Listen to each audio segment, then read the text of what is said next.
3, 2, 1.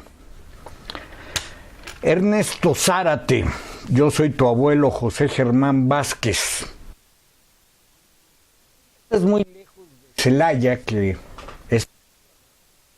Te quiero platicar algunas anécdotas, leyendas o mitos que hay por acá.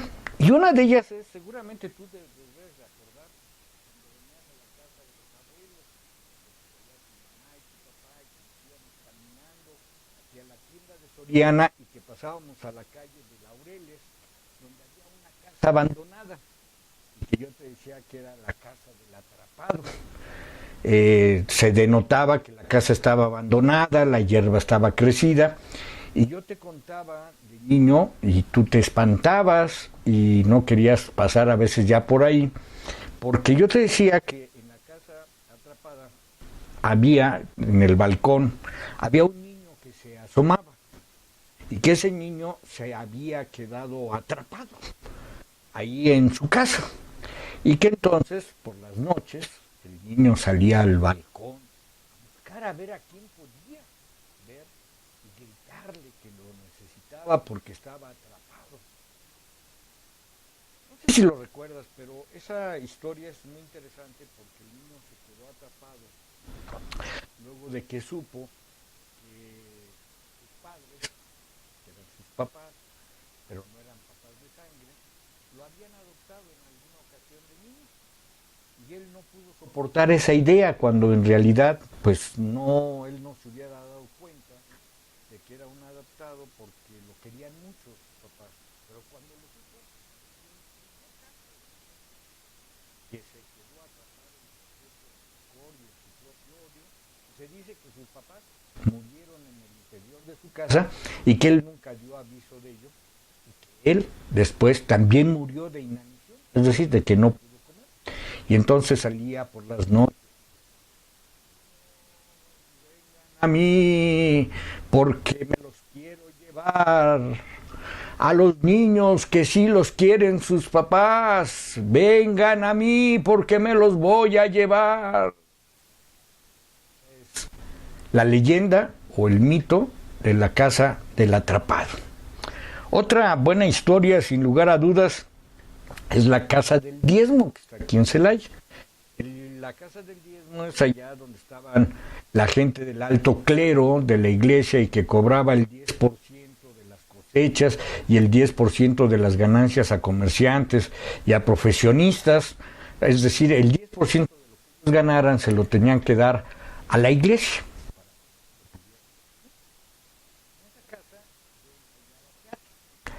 Resulta que una vez ensayando teatro, estado y empezó a rascar la pared y rascaba la pared y ya bueno, lo rescatamos, lo subí, y él despertó, estaba como en un sueño y rascaba la pared. Seguimos los días siguientes ensayando y nuevamente cuando volvimos a ensayar en esa galera, otra vez el compañero quedó extasiado. Se le iban los ojos hacia arriba y luego se acercaba a la pared y rascaba la pared. A la tercera ocasión ya nos llamó a todo el grupo la atención y no faltó quien me dijera a mí que le hablara al que también es tu tío abuelo. Bueno, pues tu tío abuelo llegó a Celaya como brujo mayor de México, nos pidió que ensayáramos como ensayábamos normalmente y efectivamente el muchacho este cayó, empezó a rascar la pared. El brujo mayor entonces lo hipnotizó, lo despertó primero y después lo volvió a hipnotizar y entonces ya le empezó a hacer preguntas y él bajo estado hipnótico dijo que ahí en la pared, que era una pared muy ancha porque eran de las viejas paredes que se hacían con lodo, entre una y otra galera, una mujer que había sido monja y que esta monja la habían emparedado, la habían metido en medio de la pared porque un día resultó con que estaba embarazada y para que no hubiera penas con el grupo de monjas ni con el grupo de padres que llegaba hasta la casa del diezmo donde estaban las monjas,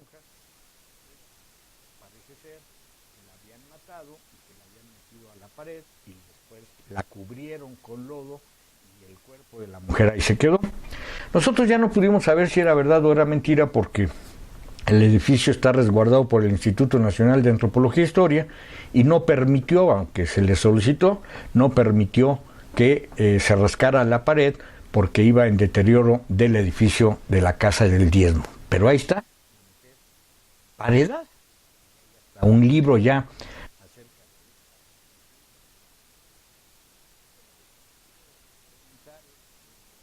de San Francisco,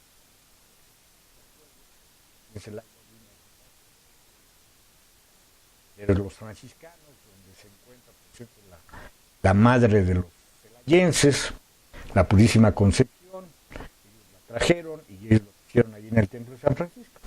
El Templo de San Francisco, Loj, en una de sus torres. Y entonces, una vez haciendo yo un reportaje para la televisión con el relojero, porque son unos relojes muy grandotes, son alemanes, con una maquinaria muy grande, íbamos subiendo más o menos como a las 5 de la mañana, que él acostumbraba darle cuerda y darle mantenimiento a los relojes, y de repente entramos por la parte ya de la azotea, y entonces vimos una sombra, y la vio él, y la vi yo. ¿Qué pasa? Él, no te preocupes, es el fraile que siempre viene por acá, dice, pero él está preocupado por el reloj, dice, a veces hasta lo adelanta, a veces lo atrasa. Él era en alguna ocasión el encargado de mantener el reloj, y ahora que él falleció, parece ser que su espíritu sigue viniendo a poner el reloj de San Francisco. Y bueno, pues también te quiero contar la historia de la bola del agua. Si Celaya es famosa es por su bola.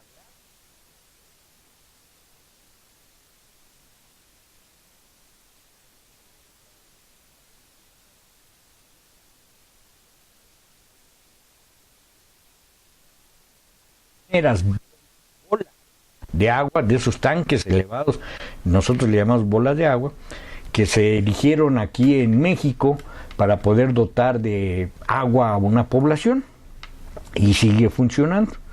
Pero la leyenda dice que esa bola no está llena de agua para los niños, sino que está llena de cajeta, y que cuando los niños logran portar bien, hacer sus tareas, no hacer enojar a sus mamás, no hacer enojar a sus papás, bueno, pues tú llegas a la bola del agua y hay una llave que tú la abres, pones tu pan y entonces cae la más rica cajeta que jamás hayas comido en tu vida.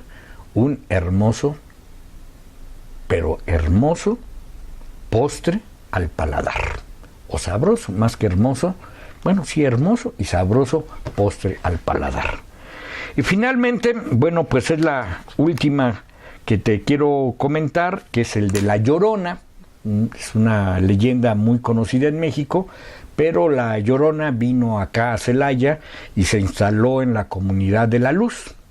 Ella vivía ahí, era una madre soltera, tenía 2 hijos, y para poderlos cuidar y para poder tener sostén con ellos, bueno, pues ella a veces no se portaba muy bien para buscar la manera de buscar dinero para poderlos mantener.